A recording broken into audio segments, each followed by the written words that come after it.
Hello, I'm Darrell Press, Associate Professor of Government at Dartmouth College. This is the first in a regular series of interviews sponsored by Dartmouth's Montgomery Endowment, which brings distinguished visitors to the college for residencies that include teaching, lectures, and meetings with Dartmouth students and faculty. In this interview, I spoke with U.S. Army General John Abizaid, retired former senior commander of American military forces in the Middle East. I spoke with General Abizaid during his Montgomery Fellowship at Dartmouth College in October 2008. General Abizaid, the war in Iraq seems to be more difficult, more bloody, more expensive than many Americans expected. What went wrong? Well, I guess, of course, the question is whether or not anything went wrong.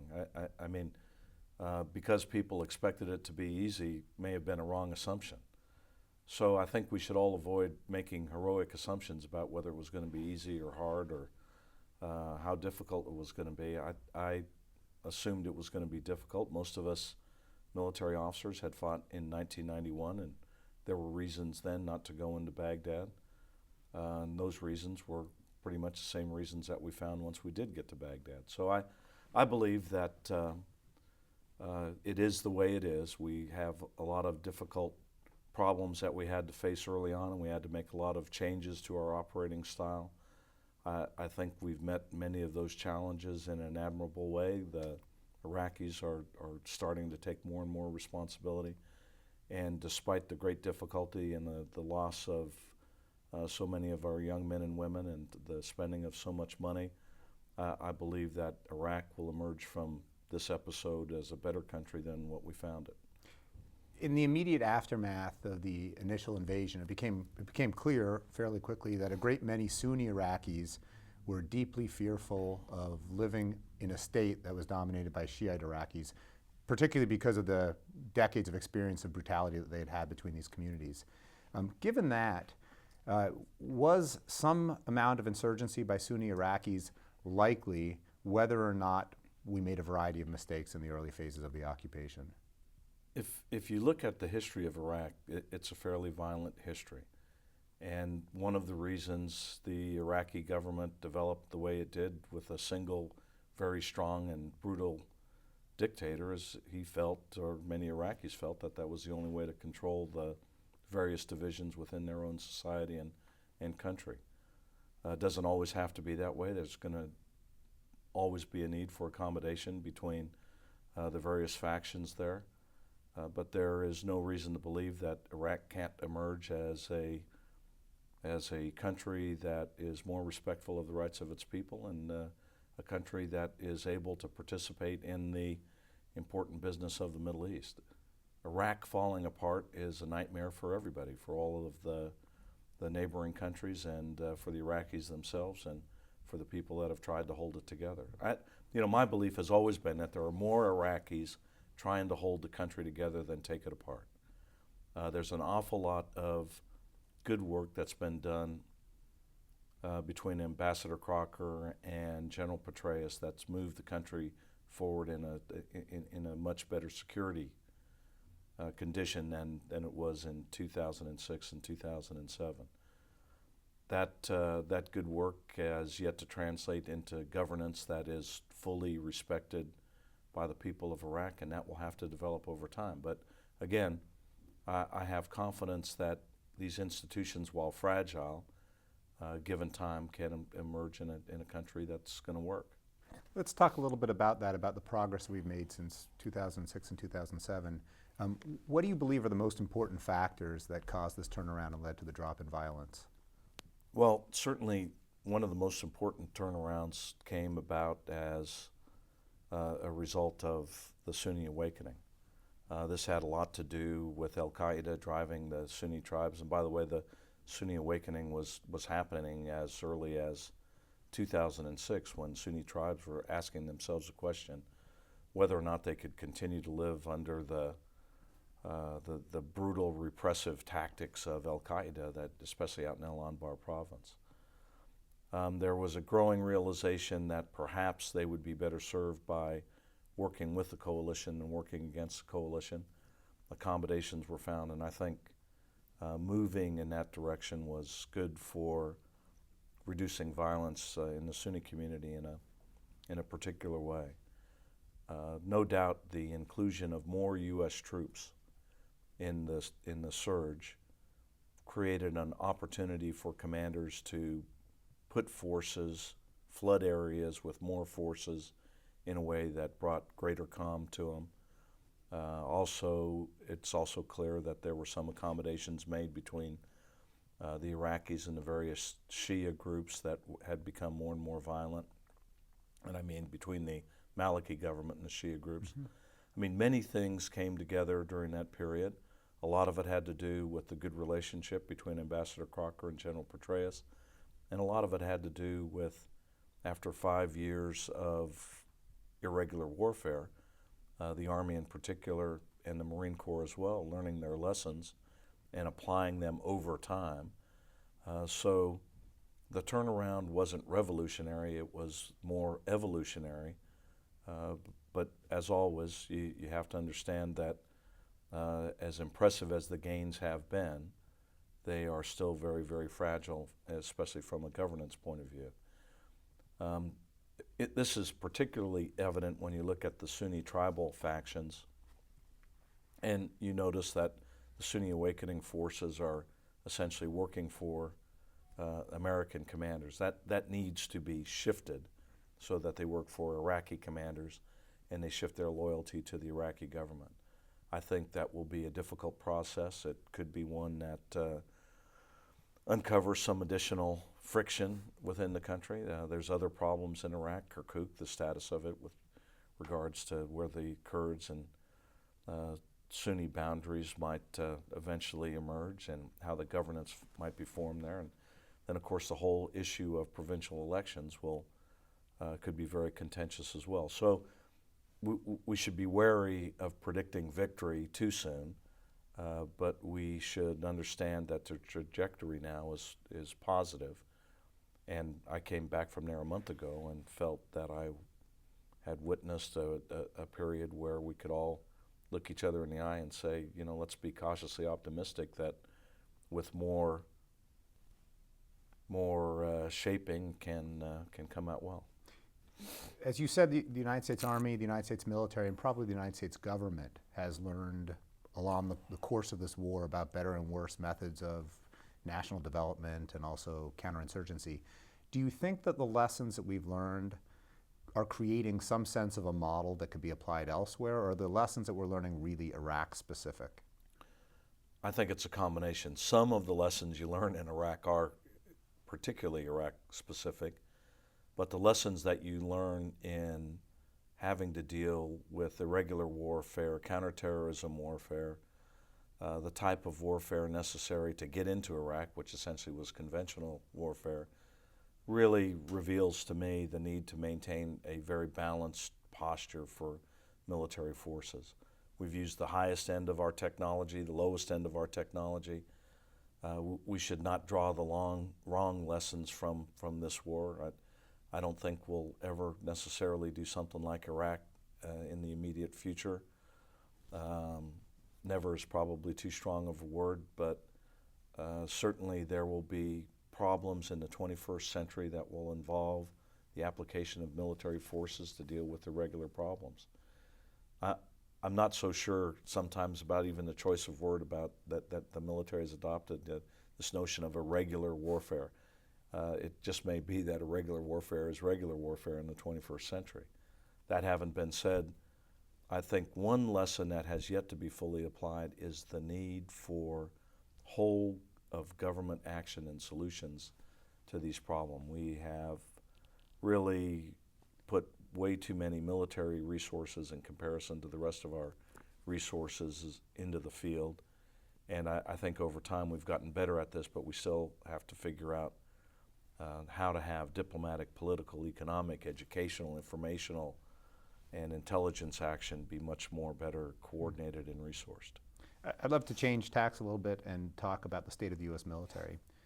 As you know very well, the United States military is involved with 2 hot wars in Iraq and Afghanistan and an innumerable list of global activities around the world. Is this level of military activity sustainable with this size force? No, it's not. Military forces, in particular the land forces, can't sustain this tempo forever.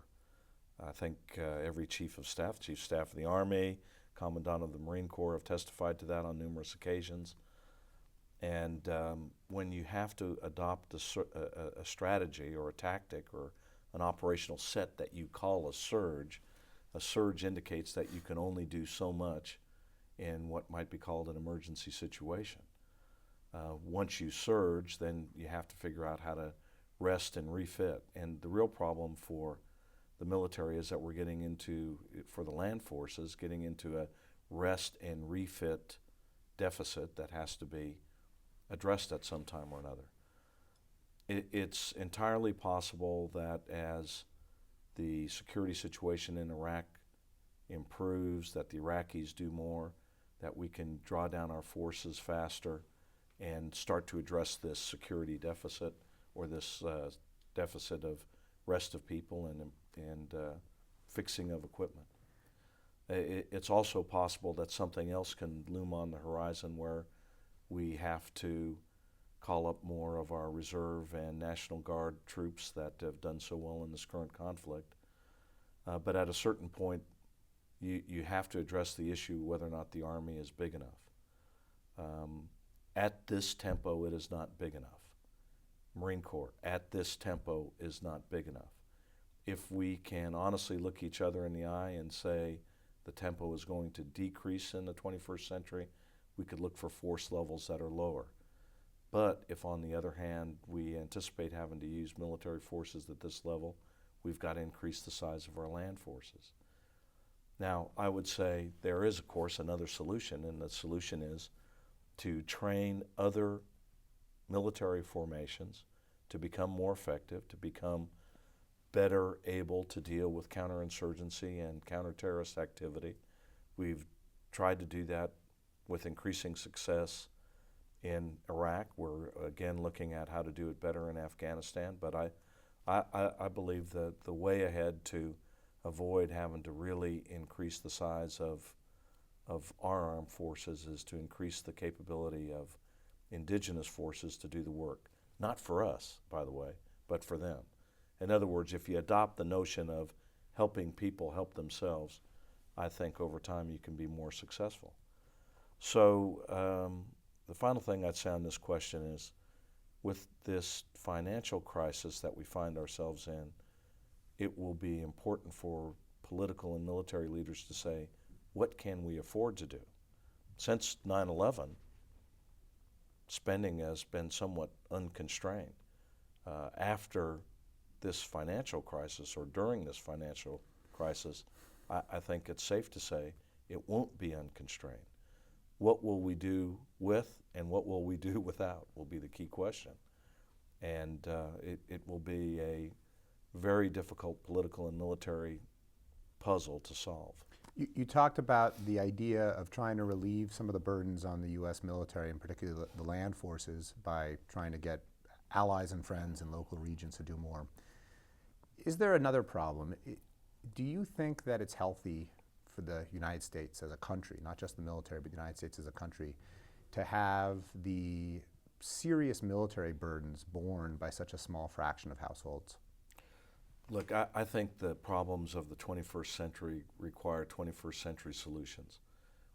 We can't keep hammering away at problems out there in the Middle East or elsewhere with a very small professional military force. We need to become more innovative in the way that we apply our power. We need to bring more of our allies on board. We need to increase capacity of local folks in the region. We need to apply our diplomatic skills differently. We need to ensure that economic aid and development packages make sense for the particular area that we have to deal with. We should ask others to contribute to the economic work that's necessary. And in particular, as you well know from a place such as this great institution of Dartmouth College, we need to invest in some educational opportunities for people in the region so that they have a chance to make up their own minds about where their societies are headed. After all, the bottom line problem is whether or not people turn towards extremism or not. it's not in the interest of the people in the region or of the United States that extremism becomes mainstream in the region. I believe if you provide people with more opportunities and more of an outlet to learn educational or to learn from various sources, particularly sources that are the type of educational institutions that represented here, that we can do a lot better. But as you've talked with servicemen and women, and if you've talked with their families, and you've seen firsthand the serious sacrifices that families are paying to have their loved ones, their husbands or wives, deployed along for long periods of time, have you sensed any sense of frustration or resentment that something like 99% of American households are not being asked by the country and the society to contribute in a direct way? No, I sense much more frustration on the part of people like you than people like me. People like me are professional military people. We know what we signed up for. We signed up for doing whatever the country asked us to do, in good times or bad. Yes, we've made a lot of sacrifice, but that's what we do in our profession.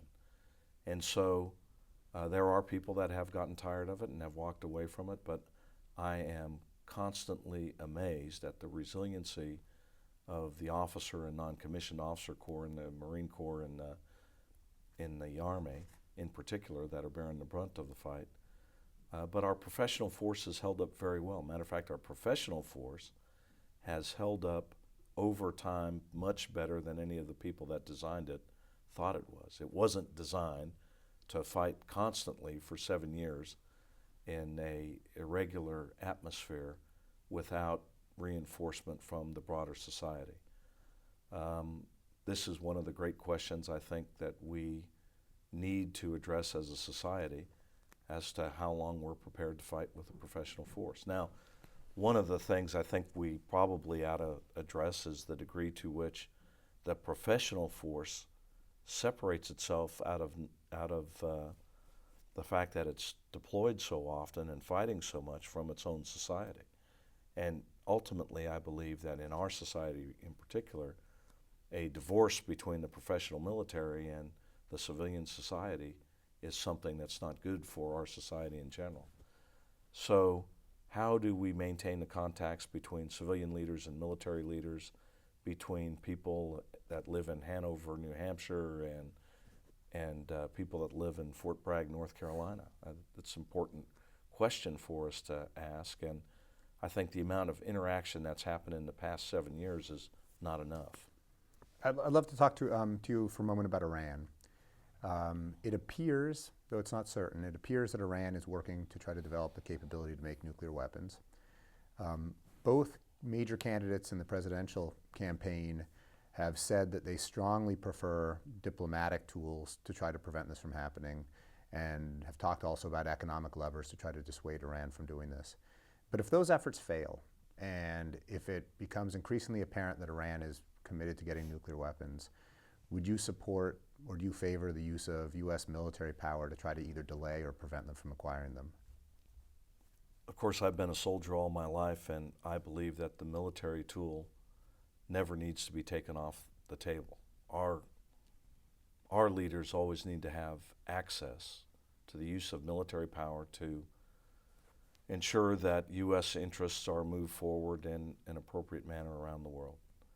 And so the idea of excluding the possibility of military action is not one that I favor. But I would say that military action needs to be considered last, not first. It needs to be considered in a way that's appropriate for the consequences of what the action might bring. And I think we should not act as if we need to be afraid of Iran. We are a very powerful country. We're more than capable of dealing with Iranian power militarily. And I believe Iran is deterrable. I believe that they are persuadable, and I don't believe that they're a suicide state. They have this particular government in power in Iran has done a lot of damage around the region by manipulating various tools that they have control over. You see it in Hezbollah in southern Lebanon, see it in eastern Saudi Arabia, you see it in places like southern Iraq, etc. But on the other hand, the Iranian capability of dominating the region, as far as I'm concerned, as long as American power is present, doesn't exist. So we shouldn't attribute power to Iran when at heart it's really a weak state.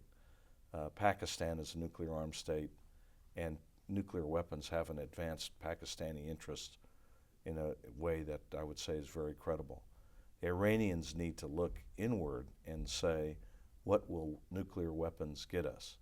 Well, it'll get them a much more unstable region and a lot more nervous neighbors, and probably a proliferation of arms races, nuclear arms races in the region. You mentioned in your talk yesterday, and you alluded briefly to it a moment ago, that the Iranian government has probably seen better days, that there are a variety of forces in Iran which might lead to regime change from domestic sources in the coming decade or the coming couple decades. Some people have made that argument and suggested that that's precisely why we can't, unfortunately, rely on deterrence, because the prospect of a nuclear-armed Iran who goes through a revolution, which perhaps loses control over their own nuclear weapons, is so horrifying that it makes options to try to delay Iranian acquisition look more palatable. Well, North Korea has, I assume, developed nuclear weapons, and we've learned to figure out how to deal with this particular problem.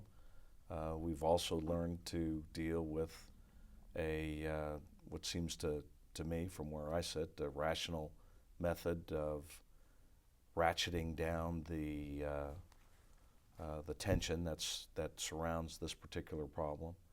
I believe that all problems that we confront in the region are solvable.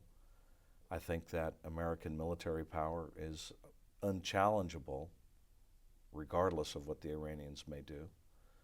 And, you know, we should understand that Iranian governmental action is not fully supported by their own people. Certainly, an unstable government anywhere on earth that loses control of their weapons creates a dynamic for the global society that's hard to be very sanguine about.